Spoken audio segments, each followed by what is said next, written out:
espero que você saiba sambar, porque lutar você não sabe. A frase veio carregada de veneno, em inglês arrastado, na frente de fotógrafos, jornalistas e centenas de russos que explodiram em gargalhadas.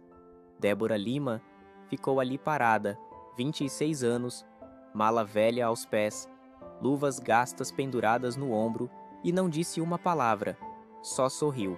Aquele sorriso calado, que dói por dentro mas não mostra, que engole a raiva e deixa ela virar combustível. O ginásio de Moscou ainda ria quando ela virou as costas. Mas o que aconteceu minutos depois, dentro daquele ringue, calou o mundo inteiro. Antes de prosseguir, inscreva-se no canal e comenta aqui embaixo a hora exata em que você chegou neste vídeo. Você vê a cena toda em câmera lenta. Irina Volkova, bicampeã europeia, 2 metros de altura na pose, cabelo loiro preso, olhar de gelo, apontando para Débora como quem aponta para um obstáculo pequeno demais. A plateia russa em pé, filmando, rindo alto, repetindo a piada em russo. E você vê Débora, menina de Madureira, primeira da academia dela, a competir fora do Brasil, segurando a mochila com as 2 mãos, como quem segura um sonho que ninguém acredita. Você já se sentiu assim? Já te colocaram num palco só para servir de contraste, de derrota anunciada, de piada pronta? Já disseram que você não pertence ali, que veio do lugar errado, que nasceu com a roupa errada para esse papel? Pois essa não é só a história dela. É a história de toda mulher que já entrou num lugar onde riram do seu sotaque, da sua idade, da sua origem, do seu corpo. Hoje você vai ver como uma brasileira transforma humilhação em nocaute. E como o silêncio que vem depois de um soco bem dado é o som mais alto do mundo. Débora começou a lutar com 14 anos, não porque alguém a incentivou, não porque tinha talento óbvio ou estrutura. Ela começou porque viu uma mulher apanhar na televisão, cair, levantar sangrando e vencer nos pontos. E naquele dia entendeu que o boxe não era sobre bater, era sobre não parar. O pai dela, José Lima, trabalhava como pedreiro. Acordava às 5 da manhã, voltava às 7 da noite, com as costas quebradas e as mãos rachadas de cimento. A mãe, Conceição, era empregada doméstica em 3 casas diferentes. Saía de uma, pegava 2 ônibus, chegava na outra, não tinha dinheiro sobrando, não tinha academia paga, não tinha plano, mas tinha uma filha que toda vez que voltava da escola, parava na frente da televisão do vizinho para assistir luta. Até que um dia o vizinho perguntou: "Por que você não vai treinar de verdade?" Débora olhou para ele como quem ouve uma piada. "Treinar onde? Com que dinheiro?" Ele deu o endereço de uma academia comunitária no subúrbio. Boxe de graça para quem quisesse suar. Quantas vezes disseram que o seu sonho era grande demais para o seu bolso? A primeira vez que Débora entrou naquela academia, o chão era cimento frio, o teto tinha goteira, o saco de pancada era remendado com fita isolante. Tinha 5 homens treinando, todos mais velhos, todos olhando para ela como quem olha para uma invasão. O técnico, seu Cláudio, um senhor de 60 anos, ex-boxeador peso pesado, cruzou os braços e perguntou: "Veio ver ou veio suar?" Ela não respondeu. Amarrou o cabelo com o elástico que usava na escola, tirou o chinelo, ficou descalça no cimento gelado e bateu no saco até a mão sangrar. Seu Cláudio não disse nada naquele dia. Mas no dia seguinte, quando ela voltou, ele estava esperando com um par de luvas velhas. Eram grandes demais para ela, fediam a suor de anos, estavam rasgadas na lateral, mas eram luvas, e eram dela. Ele disse apenas uma frase, a mesma frase que repetiria pelos próximos 12 anos. No boxe e na vida, quem apanha e continua em pé é quem vence. Você já teve alguém que acreditou em você quando nem você mesma acreditava? Débora treinou descalça durante 6 meses, até ganhar um par de tênis doados. Treinou com as mesmas luvas velhas durante 2 anos, até juntar dinheiro para comprar um par usado. Treinou sozinha às 5 da manhã, antes da escola. treinou à noite, depois de ajudar a mãe, treinou nos fins de semana quando todo mundo da sua idade estava na praia. E toda vez que errava um movimento, toda vez que levava um soco na cara no sparring, toda vez que o corpo gritava para parar, ela lembrava da mulher na televisão levantando sangrando. E continuava. Aos 16, ganhou o primeiro campeonato estadual. Ninguém deu bola. Aos 18, foi campeã brasileira juvenil. Saiu uma nota de 3 linhas num jornal local. Aos 22, tricampeã nacional. Nenhum patrocínio, nenhuma entrevista, nenhum convite internacional. O Brasil do boxe feminino era invisível. As lutas aconteciam em ginásios vazios, sem transmissão, sem prêmio, sem futuro. Quando foi a última vez que você fez algo brilhante e ninguém viu? Débora trabalhava de dia como atendente numa loja de roupas no centro do Rio. Dobrava camiseta, atendia cliente, sorria quando xingavam ela por não ter o tamanho certo, ganhava um salário mínimo e meio, guardava tudo, cada nota de 10, cada moeda de 50 centavos, porque sabia que se quisesse competir fora, teria que pagar do próprio bolso. Passagem, hospedagem, inscrição, tudo. O sonho olímpico parecia uma piada cruel. As vagas eram poucas, o investimento zero, a visibilidade nenhuma, mas ela continuava socando o saco todo dia, continuava acordando cedo, continuava acreditando numa coisa que ninguém via. Seu Cláudio dizia que ela tinha algo raro. Não era a pancada mais forte, não era a velocidade mais absurda, era a resistência, a capacidade de levar porrada e não cair, de cansar a outra com a própria existência. Ele chamava isso de alma de pedra. Débora chamava de teimosia de pobre. Você já foi chamada de teimosa quando deveria ter sido chamada de guerreira? Aos 25 anos, ela finalmente conseguiu uma vaga para a Copa Internacional de Boxe Feminino em Moscou. Não foi convite. Foi inscrição aberta. Ela juntou dinheiro durante 8 meses, vendeu o celular, pediu emprestado para a mãe, fez rifa na academia, comprou a passagem mais barata que achou, voo com 3 conexões, 31 horas de viagem, levou uma mala velha que era da avó, 2 mudas de roupa, um par de tênis puído, as luvas que usava desde os 18 e uma foto da família. Seu Cláudio não pôde ir. Não tinha dinheiro para passagem de técnico. Ela foi sozinha. Primeira vez saindo do Brasil. Primeira vez num avião. Primeira vez sentindo frio de verdade. Moscou em fevereiro é uma lâmina gelada enfiada nos pulmões. Débora saiu do aeroporto às 6 da manhã e o vento cortou a cara dela, como soco de contra-ataque. Menos 12 graus, ela só tinha um casaco fino comprado num camelô. Pegou um metrô cheio de gente séria, cara fechada, silêncio pesado. Ninguém sorria, ninguém falava alto, tudo era cinza, prédio cinza, céu cinza, gente cinza. Ela se sentiu pequena, não pela cidade, mas pela distância entre o que ela era e o que achavam que ela deveria ser para estar ali. No hostel barato onde se hospedou, a recepcionista olhou para ela, olhou para o passaporte, franziu a testa e perguntou em inglês: "Você veio competir?" Débora disse que sim. A mulher deu um sorriso fino, educado, do tipo que não esconde a descrença.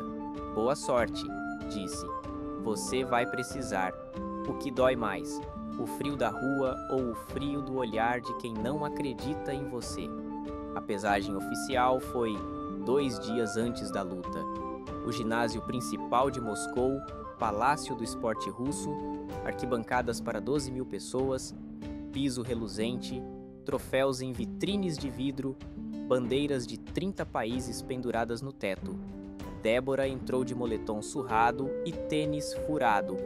As outras atletas usavam agasalhos de seleção, tênis importado, fone de ouvido caro. Ela ficou na fila sozinha. Ninguém cumprimentou. Ninguém perguntou o nome. Quando chegou a vez dela subir na balança, o locutor anunciou: Débora Lima, Brasil. A plateia de jornalistas e técnicos não reagiu. Alguns nem levantaram a cabeça do celular. Ela pesou 63,8 quilos, categoria meio médio. Desceu da balança e foi para o canto esperar a adversária. Irina Volkova entrou 5 minutos depois. Cabelo loiro trançado, 2 metros de presença, roupão branco da seleção russa, comissão técnica de 6 pessoas atrás. O ginásio aplaudiu de pé. Irina subiu na balança, acenou para a plateia, jogou beijo. 63,5, dentro do peso, perfeita. Aí veio o momento da foto oficial. As duas lado a lado, olho no olho, punhos cerrados na altura do queixo. Irina olhou para Débora de cima, deu aquele sorriso que não é sorriso, virou para os fotógrafos e soltou alto, em inglês. Espero que você saiba sambar, porque lutar você não sabe. O flash estourou. A plateia explodiu em risada. Jornalistas repetiram a frase em russo. Alguém gritou, samba, samba, imitando bateria. Débora ficou ali parada, queixo erguido, olhos fixos. Não respondeu, não abaixou a cabeça, só sorriu. Aquele sorriso que quem é pobre conhece bem. O sorriso que engole o que não pode falar, que guarda o veneno para depois, que transforma humilhação em gasolina. Já te zoaram na frente de todo mundo e você teve que engolir calada? Naquela noite, sozinha no quarto apertado do hostel, Débora ligou para seu Cláudio por videochamada. A conexão travava, a imagem pixelava, mas ela conseguiu contar. Contou a frase, contou a risada, contou o frio no estômago. Seu Cláudio ficou em silêncio uns 5 segundos. Depois disse, ela vai aprender que brasileira não samba no ringue, brasileira dança. E dançar é outra coisa, é movimento, é ritmo, é esquiva. Ela vai tentar te atropelar, você vai deixar. No primeiro round você estuda, no segundo você responde, no terceiro você ensina. Débora desligou, deitou na cama dura, fechou os olhos e visualizou a luta inteira na cabeça. Viu os socos vindo, viu as esquivas saindo, viu o corpo dela dançando entre os golpes, viu a Irina cansada, viu o nocaute, dormiu sorrindo. O dia da luta amanheceu branco de neve. Moscou acordou com menos 15 graus e um céu que parecia chapa de gelo. Débora saiu cedo para caminhar. Precisava sentir o frio, precisava sentir o chão, precisava lembrar que estava longe, mas não estava perdida. Passou na frente de uma igreja ortodoxa, parou, olhou para as cúpulas douradas e pensou na mãe acendendo vela na igreja de Madureira. Fé é fé em qualquer língua. Voltou para o hostel, comeu 2 bananas e um pão seco, bebeu água, colocou a roupa de treino e foi para o ginásio. A luta era às 8 da noite. Horário nobre. Transmissão ao vivo para 15 países. 12.000 pessoas esperadas. Débora chegou 3 horas antes. O ginásio estava vazio, silencioso, frio. Ela entrou no vestiário, botou as luvas velhas na mochila, sentou no banco de madeira e respirou fundo. Lembrou de cada treino, cada madrugada, cada mão inchada, cada costela doída, cada vez que quiseram que ela desistisse. E não desistiu. Se ninguém estivesse olhando, você continuaria? Às 7h30, o ginásio já estava lotado. Bandeiras russas por todo lado, cânticos, bateria, cornetas. A torcida local era um muro de som. Irina entrou primeiro, escoltada por 6 pessoas, música eletrônica estourando, luzes azuis piscando, plateia em pé gritando o nome dela. Ela subiu no ringue, levantou os braços, jogou beijos, fez pose. O ginásio tremia. Depois veio o silêncio. O locutor anunciou. Do Brasil, Débora Lima. Não tocou música, não piscou luz. Débora entrou sozinha, moletom preto, capuz na cabeça, luvas velhas embaixo do braço. Subiu no ringue devagar, tirou o capuz, olhou para o público. Ninguém aplaudiu. Alguns vaiaram, a maioria nem olhava. Ela não ligou, foi para o canto azul, onde seu Cláudio deveria estar, mas não estava. Ficou sozinha.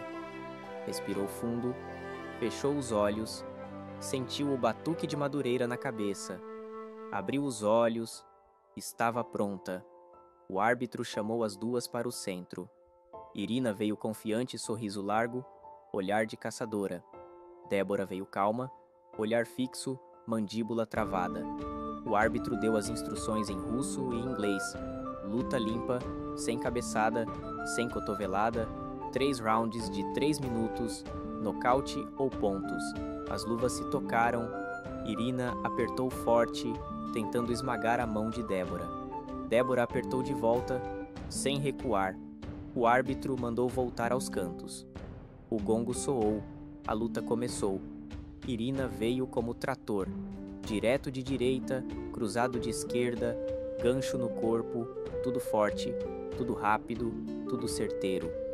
Débora recuou, se protegeu, levou 2 socos na guarda, um no ombro. A plateia explodiu. Irina avançou de novo, direto, duplo, cruzado, upper. Débora desviou de 2, levou um de raspão na testa, sentiu o gosto de sangue na boca. A torcida gritava o nome de Irina em coro. O narrador russo berrava. Débora recuou para a corda. Irina veio para finalizar. Sequência de 6 socos. Débora bloqueou 4, levou 2 no corpo. O ar saiu. Ela se abaixou. Irina tentou um gancho por cima. Errou. Débora saiu pela lateral, girou o corpo, respirou fundo. Faltava 1 minuto para o final do primeiro round. Você ficaria mais 10 segundos só para ouvir o mundo ficar sem ar? Irina avançou de novo. Dessa vez, Débora não recuou. Ficou plantada. Levou um soco na guarda. Respondeu com direto curto no estômago. Irina sentiu. Recuou meio passo. Débora avançou. Jab duplo, cruzado. Errou os 2. Irina contra-atacou com gancho. Pegou de raspão na orelha de Débora. O sino tocou. Final do primeiro round. A plateia aplaudiu a Irina de pé. Débora voltou para o canto sozinha, sentou no banquinho, cuspiu sangue na bacia, respirou fundo. Não tinha ninguém para passar água. Não tinha ninguém para dar instrução. Ela fechou os olhos e ouviu a voz de seu Cláudio na memória. Primeiro round é escola, segundo round é resposta. Ela sorriu, levantou, bateu as luvas, esperou o gongo. O segundo round começou diferente. Débora não esperou. Saiu do canto andando para frente. Irina veio confiante, tentou o mesmo direto do começo. Débora desviou, girou o tronco, respondeu com cruzado no queixo. Acertou limpo. A plateia ficou em silêncio por 2 segundos. Irina balançou. Débora não esperou. Jab, jab. Cruzado no corpo. Irina recuou. Débora avançou. Agora quem comandava era ela. Pés leves, quadril solto, ombros relaxados. Ela começou a se mover diferente. Não era mais defesa, era dança. Entrava, saía, girava, esquivava. Irina tentava acertar, mas os socos cortavam o ar. Débora deslizava. A torcida começou a perceber. Alguns russos se entreolharam confusos. A brasileira estava lendo a luta. Débora encaixou um gancho no fígado de Irina. Seco, certeiro. Irina gemeu baixo, dobrou levemente. Débora não parou. Subiu a mão. Cruzado no queixo. Irina recuou. Para a corda. Débora foi atrás. Sequência de 4 socos no corpo. Irina tentou segurar. O árbitro separou. Irina respirava pesado. Débora respirava fundo, controlada. Faltavam 30 segundos. Irina tentou um último ataque. Avançou descontrolada. Débora esperou, desviou. Contra-atacou com direto limpo no rosto. O nariz de Irina estalou. Sangue escorreu. O gongo tocou. Final do segundo round. Dessa vez, foi Débora quem levantou os braços. A plateia ficou em silêncio. Alguns começaram a aplaudir. Irina voltou para o canto sangrando, respirando pela boca, com a comissão técnica gritando instruções. Débora voltou sozinha, limpou o sangue do superciliar, tomou água da própria garrafinha, cuspiu, sorriu. Faltava um round. E se tudo que você treinou a vida inteira se resumisse a 3 minutos? Fim da parte. O terceiro round começou com o ginásio inteiro de pé. A tensão era elétrica. Irina sabia que precisava do nocaute. Débora sabia que só precisava continuar. O gongo soou e as duas foram para o centro do ringue. Dessa vez, sem toque de luvas, sem respeito. Só luta. Irina veio com tudo. Tentou uma explosão. Sequência de 8 socos seguidos. Débora bloqueou 6, desviou 1, levou 1 de raspão. Respondeu na mesma moeda. Jab, cruzado, gancho, upper. 2 acertaram limpo. A Irina balançou. A plateia segurou o ar. Débora sentiu. Ela está cansada. Ela está acabando. Ela está com medo. Débora começou a pressionar. Avançou em linha reta, sem medo, jogando soco atrás de soco. Irina recuava. A campeã russa, bicampeã europeia, invicta em 12 lutas, estava recuando de uma brasileira desconhecida. O ginásio começou a vaiar. Não vaiar Débora, vaiar Irina, por estar perdendo, por estar recuando, por estar assustada. Irina tentou reagir. Avançou com um direto descontrolado. Débora viu o espaço. Abaixou. O soco passou por cima da cabeça dela. Ela subiu girando o quadril e encaixou um gancho perfeito no fígado de Irina. O som do impacto ecoou no ginásio inteiro. Irina congelou, boca aberta, olhos arregalados, joelhos falhando. Ela caiu de lado, devagar, como quem desmorona. O árbitro correu. Começou a contagem. 1, 2, 3. Irina tentou se apoiar no cotovelo. 4, 5. Ela abriu os olhos, mas não focou. 6, 7. Tentou levantar. Não conseguiu. 8, 9. O árbitro parou a contagem. Abriu os braços. Luta encerrada. Nocaute técnico. Débora Lima venceu. O ginásio explodiu. Metade em choque, metade em aplausos. Débora caiu de joelhos no meio do ringue, cobriu o rosto com as luvas e chorou. Chorou alto, chorou tudo que segurou, chorou pela mãe que trabalhou 3 casas, pelo pai que quebrou as costas, por seu Cláudio que acreditou, por Madureira que a criou, pelo Brasil que não a viu. Chorou e sorriu ao mesmo tempo. O juiz levantou a mão dela. O narrador russo, visivelmente emocionado, repetiu 3 vezes. Nocaute técnico, vitória do Brasil. Nocaute técnico, vitória do Brasil. A bandeira verde e amarela apareceu no telão gigante. Alguns brasileiros na plateia, poucos, talvez 10, gritaram o hino. Débora ouviu e chorou mais ainda. Irina se levantou com a ajuda da equipe, ainda tonta, ainda sem entender. Ela olhou para Débora, andou até ela. O ginásio ficou em silêncio, esperando a reação. Irina estendeu a mão. Débora apertou. Irina puxou ela para perto e sussurrou algo no ouvido dela. Ninguém ouviu. Débora apenas acenou com a cabeça, séria, e deu um tapinha no ombro da russa. Depois, nas entrevistas no centro do ringue, o repórter russo perguntou, em inglês: Débora, o que você sente depois de nocautear uma campeã e calar um ginásio inteiro? Débora enxugou o rosto, ainda ofegante, e respondeu olhando direto para a câmera. Eu sinto que o mundo precisa aprender a respeitar quando uma mulher brasileira entra para lutar. Porque quando a gente não entra para dançar. A gente entra para vencer. O repórter ficou sem resposta. A plateia aplaudiu, até os russos. Quanto vale provar que estavam errados sobre você? Débora voltou para o vestiário ainda tremendo. Sentou no banco, tirou as luvas, olhou para as mãos inchadas, para os nós dos dedos roxos, para as cicatrizes antigas. Pensou em tudo que essas mãos seguraram. Vassoura, prato sujo, mala pesada, saco de pancada, sonho impossível, e agora seguravam vitória. Ela pegou o celular velho, conectou no Wi-Fi fraco do ginásio e ligou para seu Cláudio. Ele atendeu no primeiro toque. Débora não precisou falar nada, ele já sabia.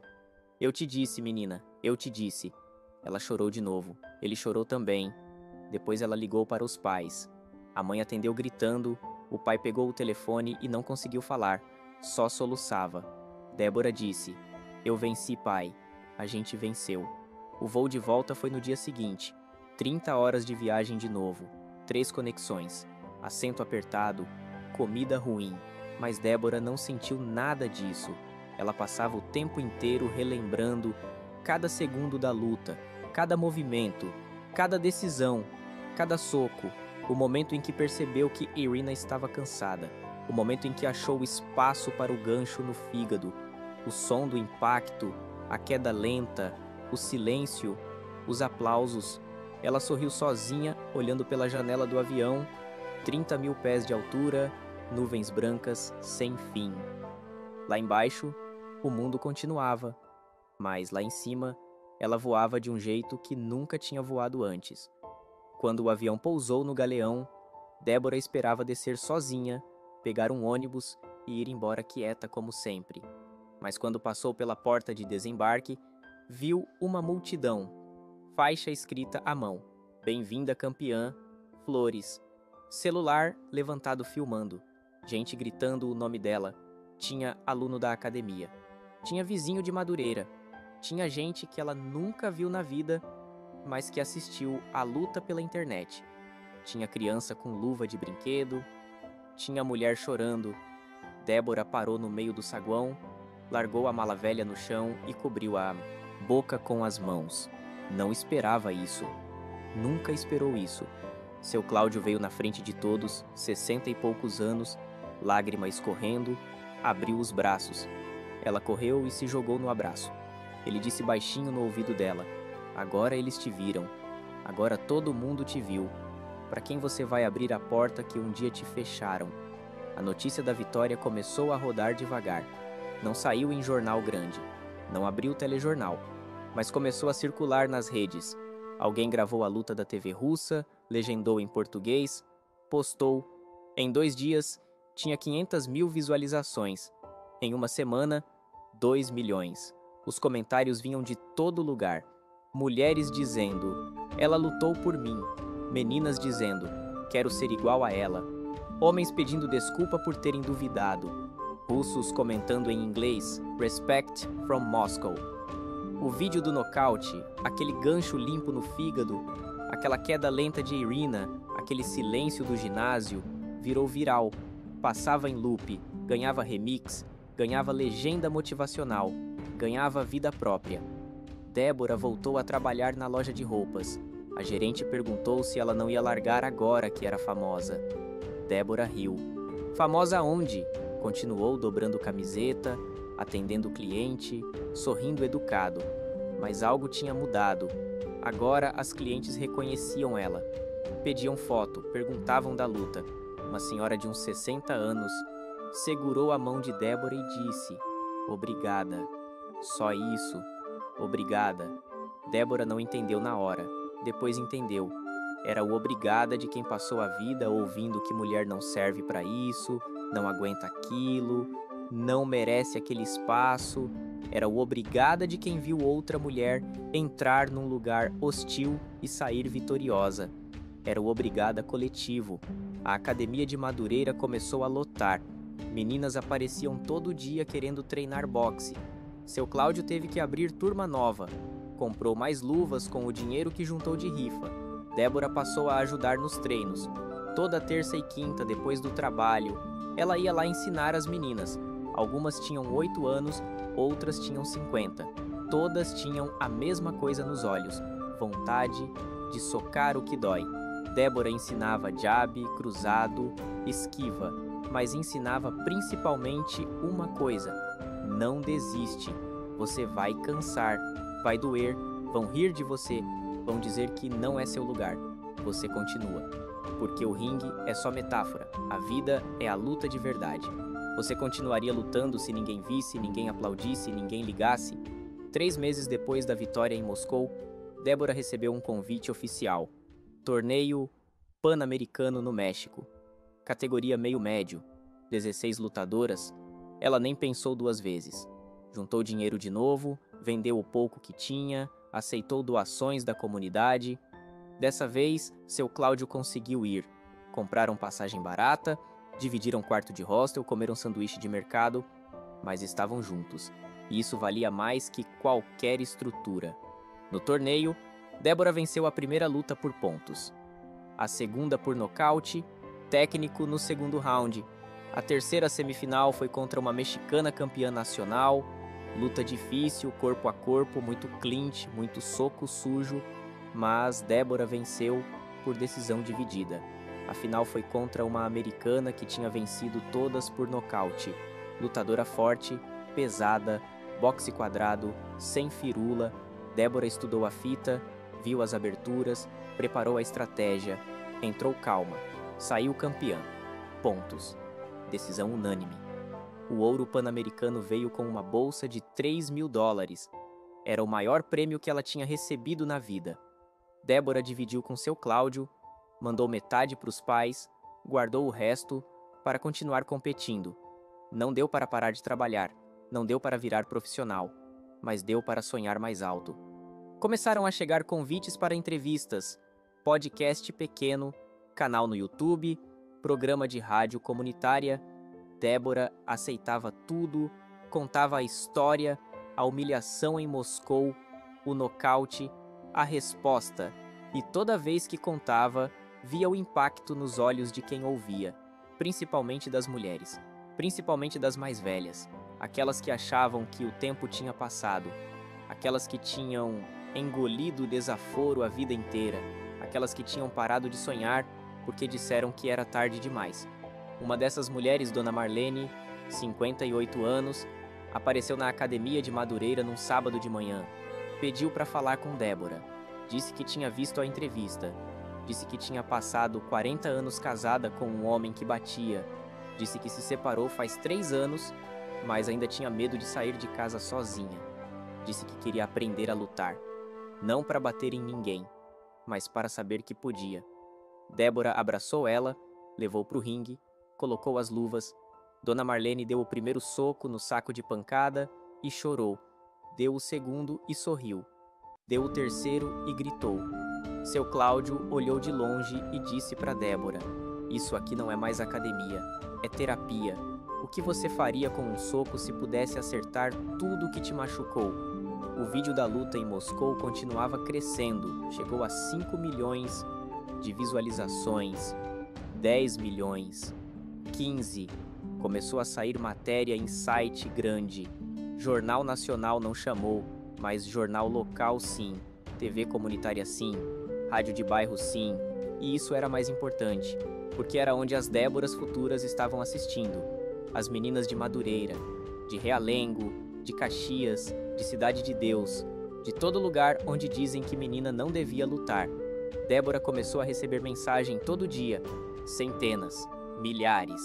Mãe mandando foto da filha com luva, mulher mandando áudio chorando dizendo que voltou a treinar depois de 10 anos parada, menina de 13 anos dizendo que apanhava na escola e agora sabia se defender, avó de 62 dizendo que começou a fazer boxe aeróbico e se sentia viva de novo.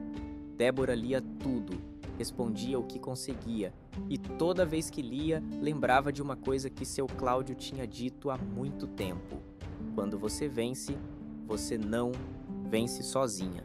Você carrega todo mundo que torceu, todo mundo que duvidou e todo mundo que vai vir depois. Agora ela entendia. Aquele nocaute em Moscou não tinha sido só dela.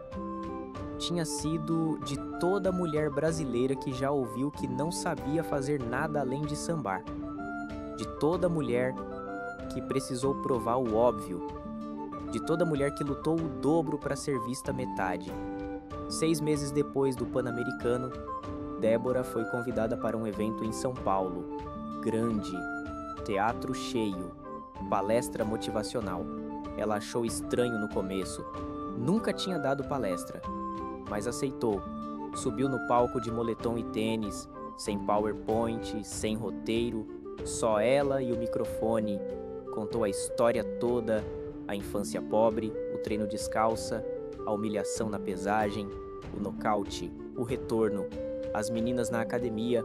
Dona Marlene falou por 40 minutos. Quando terminou, o teatro inteiro estava de pé. Algumas pessoas chorando, outras gritando. Depois vieram as perguntas. Uma mulher levantou a mão, cabelo grisalho, uns 65 anos, voz firme. Perguntou: "Eu tenho 65 anos e toda a vida me disseram que mulher da minha idade não pode mais nada. É tarde demais para mim?" Débora olhou para ela e respondeu sem pensar: "É tarde demais para quê? Para viver? Para sonhar? Para lutar? Você tem 65 anos de experiência, de dor guardada, de vontade engasgada. Imagina a porrada que você dá quando libera tudo isso?" O teatro explodiu em aplausos. A mulher chorou. Débora desceu do palco, foi até ela, abraçou. A mulher sussurrou no ouvido: "Obrigada por me lembrar que eu ainda estou aqui, que a história sua mereceria replay hoje." 1 ano depois de Moscou, Débora recebeu o convite que mudou tudo. Seleção Brasileira Olímpica, pré-convocação para os Jogos. Não era garantia, era chance. Teria que disputar vaga interna, vencer seletiva, provar nível, mas era chance. Era a primeira vez que alguém do boxe oficial olhava para ela e via potencial olímpico. Seu Cláudio quase infartou quando ela contou. Os pais choraram. A mãe acendeu 3 velas na igreja. O pai abriu a única cerveja que tinha guardado na geladeira. Madureira inteira comemorou. Fizeram churrasco na rua, fecharam o quarteirão, colocaram som alto e Débora, no meio daquela festa, olhou em volta e pensou: "Eu não estou lutando por mim. Nunca estive. Estou lutando por cada pessoa aqui que foi chamada de impossível." A preparação olímpica foi brutal. Treino 6 vezes por semana, dieta controlada, acompanhamento médico, psicólogo esportivo. Débora teve que largar o emprego na loja, recebeu uma bolsa atleta pequena, o suficiente para sobreviver, morou em alojamento, treinou com a seleção, enfrentou as melhores do país, perdeu algumas, venceu outras, foi melhorando, foi se adaptando e no final da seletiva, 6 meses antes dos Jogos, seu nome foi chamado. Débora Lima, categoria meio-médio, Seleção Brasileira de Boxe. Olimpíadas. Ela ligou para a mãe gritando, ligou pro pai que não conseguiu falar, ligou para seu Cláudio que disse apenas: "Eu sempre soube." Postou nas redes sociais e em 10 minutos tinha 50 mil curtidas. Os comentários eram todos na mesma linha: "Você merece, você representa a gente, você é todas nós." E Débora, lendo aquilo, sentiu um peso enorme, não o peso da pressão, o peso da responsabilidade, de saber que não estava competindo sozinha, que carregava a Madureira, o subúrbio inteiro, toda mulher que começou tarde, toda mulher que ouviu não. Durante os Jogos, Débora venceu a primeira luta, perdeu a segunda para a futura campeã, por pontos, luta apertada, decisão dividida. Não ganhou medalha, mas ganhou respeito. Saiu da competição com a certeza de que pertencia àquele lugar, de que tinha direito de estar ali, de que não era favor, era mérito. Na volta ao Brasil, deu entrevista dizendo exatamente isso. Disseram que eu vim da onde não devia, que comecei tarde, que não tinha estrutura, mas eu provei que quando a gente quer, a gente abre o caminho na tapa. E não, eu não ganhei medalha, mas eu plantei semente. E semente demora, mas nasce. 3 anos depois das Olimpíadas, Débora abriu o próprio projeto social. Boxe gratuito para meninas de comunidade. Conseguiu patrocínio pequeno de marca local. Alugou um espaço em Madureira, reformou com a ajuda de voluntários, colocou o nome Academia Resistência. O logo era uma luva levantada. Embaixo, a frase: "Quem apanha e continua em pé é quem vence." No primeiro dia de aula, apareceram 60 meninas. Débora não esperava nem 20. Teve que fazer 3 turmas. Seu Cláudio foi o técnico principal. Dona Marlene virou auxiliar voluntária, ajudando no aquecimento e incentivando as meninas mais tímidas. Em 6 meses, a academia tinha 150 alunas. Em um ano, 200. Meninas de 8 a 60 anos, todas lutando, todas suando, todas entendendo que boxe não é sobre bater, é sobre não cair. Débora continuou competindo. Venceu mais alguns torneios, perdeu outros, mas o maior título dela não veio de ringue. Veio de ver as meninas da academia crescendo. Veio de ver Dona Marlene, aos 62, dando aula para iniciantes. Veio de receber mensagem de uma aluna dizendo: "Eu me defendi de um assalto usando o que você me ensinou." Veio de ver mãe trazendo filha e dizendo: "Quero que ela aprenda a ser forte que nem você." Veio de saber que plantou coragem em terra fértil e que coragem se multiplica. 5 anos depois de Moscou, um documentário foi feito sobre a história dela. Produção independente, orçamento pequeno, mas bem feito, mostrava tudo: a infância pobre, o treino descalça, a viagem para a Rússia, a humilhação, o nocaute, o retorno, a academia, as meninas, Dona Marlene, seu Cláudio, os pais, Madureira. O documentário foi exibido em festivais, ganhou o prêmio de melhor curta em 2, foi comprado por um streaming pequeno, e de repente a história chegou onde nunca tinha chegado. Em casas de classe média, em apartamentos de gente que nunca pisou em Madureira, em telas de gente que achava que boxe feminino não existia. E a ficha caiu. A história não era só de esporte, era de resistência, de recomeço, de resposta. Débora foi convidada para dar palestras em empresas, em escolas particulares, em universidades. Sempre contava a mesma história, sempre terminava do mesmo jeito quando te disserem que você não serve, que não aguenta, que não merece. Você tem 2 opções: acreditar neles ou provar o contrário. Eu escolhi a segunda. E você? A plateia sempre aplaudia, mas o que Débora mais gostava era do depois. Quando alguém se aproximava, segurava a mão dela e dizia baixinho: "Eu precisava ouvir isso." Porque era ali que ela sabia: o nocaute não foi em Moscou. Foi em cada mulher que ouviu a história e decidiu não desistir. Hoje, 10 anos depois daquela noite fria na Rússia, Débora tem 36 anos. Ainda compete eventualmente, ainda treina todo dia, ainda mora em Madureira. A academia cresceu. Agora tem 2 unidades. Atende 400 meninas por mês. Dá bolsa integral para quem não pode pagar. Criou um fundo para ajudar atletas sem estrutura a competir fora do país. Já ajudou 12 meninas a viajar para campeonatos internacionais. 3 delas ganharam medalha. Uma delas, Jéssica, 17 anos, foi convocada para a seleção de base. Débora estava no ginásio no dia que o nome de Jéssica foi chamado. E quando a menina correu para abraçar ela chorando, dizendo: "Eu consegui, tia, eu consegui", Débora lembrou de si mesma 10 anos atrás.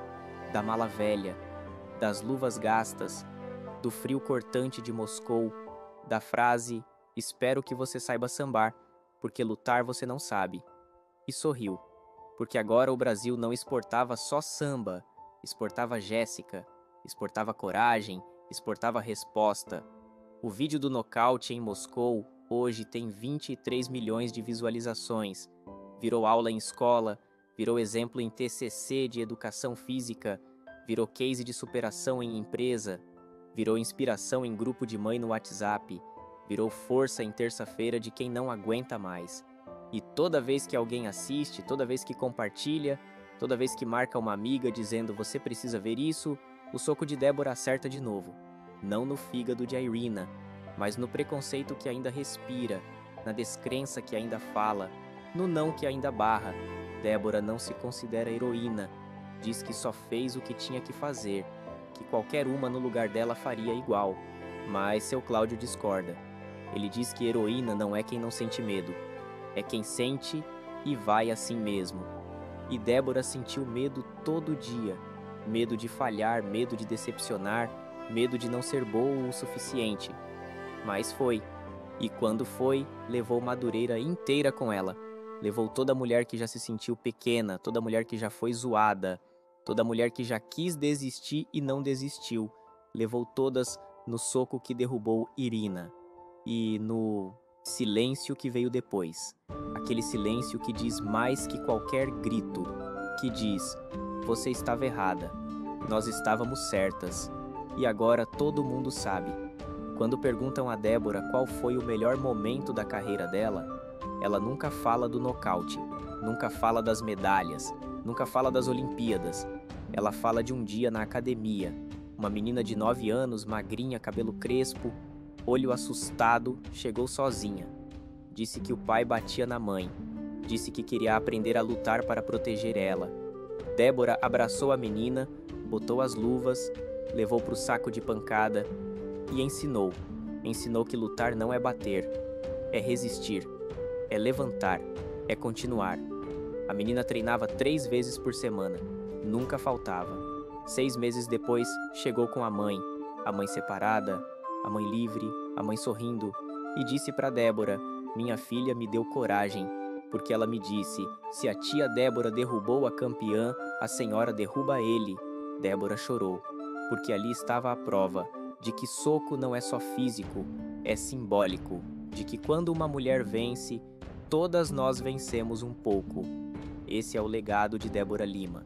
Não está nos troféus, está nas meninas que treinam descalças, nas mulheres que voltaram a sonhar, nas mães que ensinaram as filhas a não aceitar menos, nas avós que começaram a lutar aos 60, em toda pessoa que ouviu Espero que você saiba sambar e respondeu com um nocaute, porque é isso que brasileira faz, não dança no ringue para entreter, dança para desestabilizar, dança para vencer, e quando vence, não comemora sozinha, puxa todo mundo junto. Se te disserem que seu lugar não é ali, que você não aguenta, que já passou da idade, que não tem estrutura, que veio do lugar errado, lembra dessa história. Lembra de Débora subindo num ringue, em Moscou sozinha, com luvas velhas e fé inabalável. Lembra do gancho no fígado, da queda de Irina, do silêncio, dos aplausos. Lembra que a maior luta não é contra o adversário, é contra tudo que te disseram que você não era. E que quando você prova o contrário, você não vence só por você. Você vence por todas nós. Agora eu quero saber de você. Qual foi a vez que te subestimaram e você calou todo mundo? Conta aqui embaixo nos comentários, se inscreve no canal, ativa o sininho e compartilha esse vídeo com aquela amiga que precisa ouvir que ela é mais forte do que pensa. Porque história de superação não é para ficar guardada. É para ser dividida, é para virar força, é para virar soco certeiro no preconceito. E no próximo vídeo você vai conhecer a história de outra brasileira que também foi humilhada, também foi subestimada e também respondeu do único jeito que importa, vencendo, não perde.